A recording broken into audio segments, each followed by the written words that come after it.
Bisa nggak sih NLP itu mengurangi atau bahkan mengatasi depresi nih?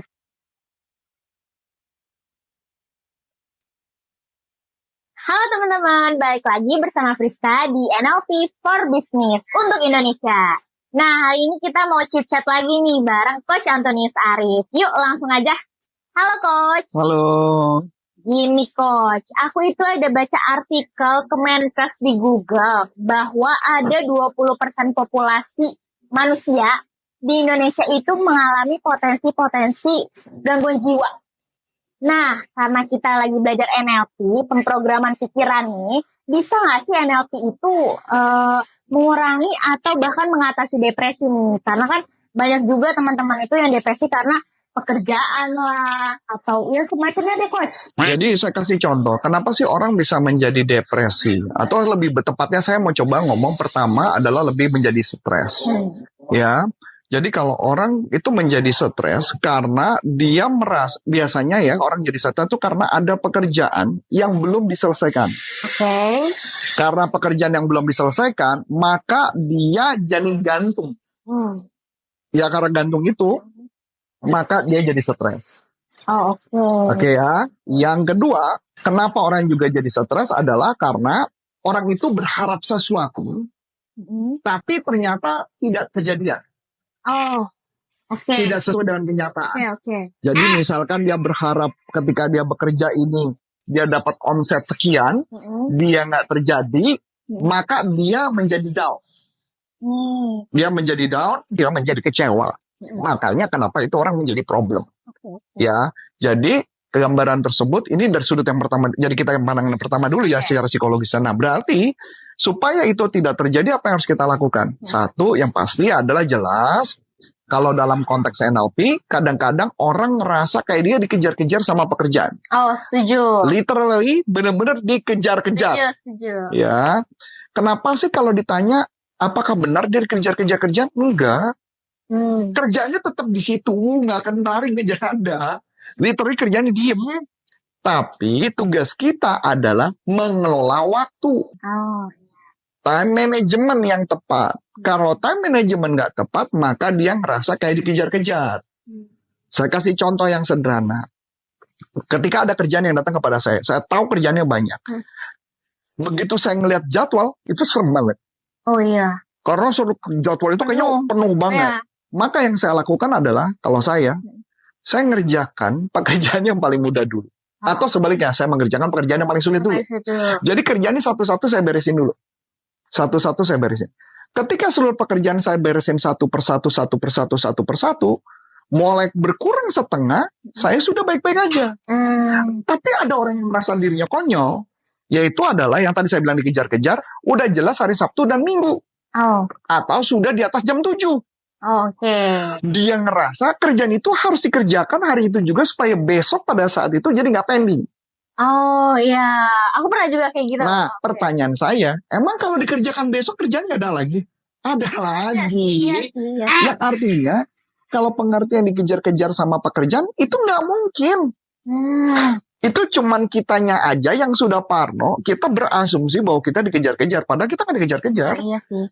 Toh, yang penting adalah kita mengelola waktu. Karena pada dasarnya ketika misalkan yang paling gampang sederhana, perusahaan ngasih pekerjaan kepada kamu, mereka sudah memperhitungkan workload jobnya sudah sesuai. Workload job artinya satu pekerjaan, itu waktu yang dihabiskannya adalah berapa jam. Nah, artinya sebenarnya ketika dia suruh bekerja 8 jam, harusnya workload jobnya masuk. Tapi walaupun jamnya masuk, kitanya sendiri yang panik karena ngerasa kayak, mau dikejar, gue harus selesai sekarang. Besok gue lebih ringan. Enggak, percaya sama saya, besok juga datang lagi problem yang sama. Oke. Tapi kita tuh perlu nggak sih Coach tahu juga, misalkan kita ngerjain pekerjaan tuh, waktunya tuh segini. Kita perlu tahu juga. Yes. Perlu tahu, karena kita tahu pekerjaan kita masing-masing berapa jam, makanya kita jadi efektif. Kayak saya ambil contoh gitu ya. Misalnya ngebuat modul. Modulnya taruh dulu nih, ini modul baru atau modul lama? Kalau modul lama, maksimum saya 1 jam. Oke, maksimum 1 jam. Ya, modul lama ya. Kalau modul baru, saya butuh waktu 3 hari. Oh, 3 hari. Kenapa 3 hari? Karena saya tahu 1 hari saya akan mengerjakan kurang lebih sekitar 2-3 jam. Lebih dari itu stres, bukan stres, apa? Kecapean, keletihan. Okay. Terlalu letih, which is nggak akan bagus buat saya. Maka patokan saya itu yang saya lakukan. Jadi 2-3 jam, 2-3 jam, 2-3 jam. Makanya ketika saya ngerjain itu, saya selalu ngomong ke tim saya untuk personal assistant saya ngomong jadwal. Tolong kasih saya 3 hari. Tanpa ada gangguan apapun. Bayangin nggak kalau mama saya lagi ngerjain hal yang sulit, terus ada gangguan di tengah-tengah nih, kerjaan lain, itu fokusnya hilang tuh. Buyar gitu ya. Kalau yang sulit. Tapi kalau mama materi-materi yang sudah biasa, yang sering saya lakukan, itu kan gampang banget, tinggal ngulang aja. Gitu ya. Jadi ada workload job yang dikerjakan. Begitu juga misalkan kamu kan ngebuat kayak copywriting, kamu harus sudah punya standar nih. Jadi standarnya berapa? Kamu harus mengukur standarmu. Misalnya, standarmu adalah 30 menit, kamu jangan set 30 menit. Bikinlah set 1 jam. Oke. Fair dong, kan gitu ya. Jadi kan ada jeda nih. Cek ulang. Nah, pekerjaan yang paling baik, yang paling saya suka adalah metodenya, pakai metode adalah bekerja dalam berapa jam, terus berhenti istirahat dulu. Berapa menit. Cuman ada beberapa orang yang kebablasan. Teman-teman pasti sering. Iya nggak? Jadi misalnya saya mengerjakan sesuatu nih, saya istirahat. Saya istirahat 5 menit, bener-bener saya istirahat 5 menit, 10 menit maksimum. Scroll 5 menit, saya udah tahu nih 5 menit, berhenti, saya langsung udah selesai. Saya kerjakan lagi. Jadi artinya kepenatan saya berhenti, ngerjain yang lain, balik lagi. Kebanyakan kita adalah kepenatannya ngerjain yang lain, terus keterusan. Iya, keterusan. Akhirnya buang waktu. Iya, benar. Nah kalau saya gitu gambaran. Jadi kalau mama ditanya, 1 hari paling gampang buat saya mengukur, kalau saya di level saya per hari ini adalah, saya harus melakukan 5 pekerjaan per hari. 5 pekerjaan per hari. Saya kasih contoh. Makanya jadi kalau mama stres itu tadi makanya metode NLP itu bisa kita ngelola kan. Jadi saya kasih contoh yang sederhana gini. Hari ini saya dapat jadwal dari sekretaris saya adalah jadwal saya adalah rekaman 1 kali di jam 3 sore. Dan kemudian setelah itu saya ada kelas jam 7. Jam 7, ya. Pertanyaan menarik. Saya harus melakukan 5 pekerjaan sekaligus. Saya langsung bilang sama sekretaris saya, kurang banyak. Kurang banyak. Kerjaan saya kayaknya banyak nganggur, saya nggak mau. Mendingan pada saat itu saya nggak mau. Makanya apa yang saya lakukan? Saya ngatur kamu kan meeting dulu. Ya nggak? 1. Udah kan? Udah. 2. Saya tadi nambahin modul. Sambil kamu ngobrol sama kamu tuh saya ngerjain modul. Saya mengerjakan modul untuk pelatihan tanggal 5. Tanggal 5, oke. Dan saya juga mempersiapkan 1 modul yang kaitannya dengan customer service for sales. Jadi saya udah nyiapin nih 2 materi. Udah 2 kerjaan dong. Iya, ada 2. Rekaman ini berarti 3 dong. Terus rekaman nanti berarti 4 dong. Dengan pekerjaan nanti sore jam 7 sampai jam 9. Komunikasi skill for sales, komunikasi skill buat umum. Berarti udah 5 dong. Iya. Belum lagi nanti ada 6, udah 6 dong. Efektif dong. Ya. Benar nggak? Benar. Nah, buat saya adalah saya mengukur 5 pekerjaan yang saya lakukan setiap hari. Nah, ini aja kita rekaman 2. Nanti sama Bu Ana 2 lagi. Udah 4. Ya, padahal udah ngelebihin kan. Itu yang disebut produktif. Masuk akal ya? Masuk. Jadi gambarnya. Jadi stres itu karena kita nggak bisa kelola waktu. Maka kita dikejar-kejar sama pekerjaan. Saya juga bisa dong tadi malam ngerjain modul. Iya bisa, benar. Tapi saya nggak mau. Karena kalau saya ngerjain, yang ada akhirnya saya burn out.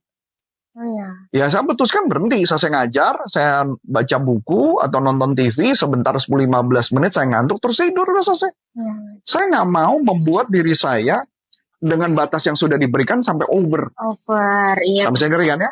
Nah, yang kedua, tadi ingat kan kenapa orang stres? Salah satunya adalah dia berharap sesuatu tapi tidak terjadi, nggak kejadian, maka dia stres. Saya jawab, kalau gitu berarti harusnya pakai apa? Harusnya tekniknya bukan positive thinking. Bukan juga negative thinking, tapi contrast thinking. Teman-teman. Contrast thinking adalah kamu harus berpikir bahwa yang kamu kerjakan pasti selesai, tapi sambil melihat realita yang ada. Itu yang disebut contrast thinking. Jadi ngeliat positifnya berhasil selesai, negatifnya adalah apa yang dalam situasi apa nih yang harus dilakukan. Sama kayak saya misalnya contoh kayak gini nih. Contoh, setiap misalkan saya ngajak kamu meeting, saya cuma nanya gini kan. Pertama, saya positive thinking, numbernya nyampe. Oke. Contrast thinkingnya adalah saya ngeliat kondisi realitanya apa.